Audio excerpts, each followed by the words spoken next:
You are not paid what you are worth. How do we know this? Well, put simply, when you are hired at a company, they expect you to produce more value than it costs to have you. They expect you to produce something known as surplus labor value, or in other words, profit. Now, you may feel like you have won on your employers when you steal away moments for yourself while at work. It could be when you're quietly checking your phone, taking extra time walking back to your desk, or if you're like me, taking time in between calls to read leftist theory. But all of this is accounted for when we work. Let's say we are paid $20 an hour as part of our wage. We are still producing surplus value that the company gets to keep. If we didn't, the job simply wouldn't exist.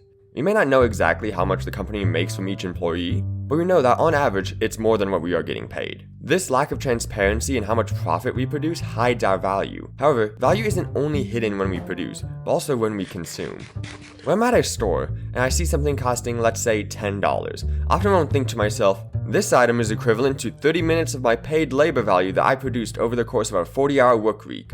Instead, I think, oh, it's $10. We might think about our spending as representing our labor time once in a while, but unless you are in a position where you need to nickel and dime every penny, you rarely will for most items. The stories we tell ourselves as a society hides the value we produce and how we use our value. This is before we even consider the profit margins the owner of an item, not the maker, will gain and the surplus value hidden in that. Labor economics and how people are alienated away from their work is a quite complex field that often is ignored when discussing how work affects society.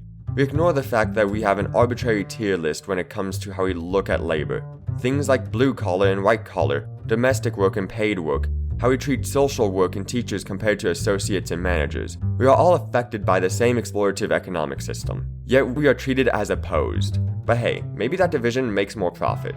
United forever in friendship and labor, our mighty republics will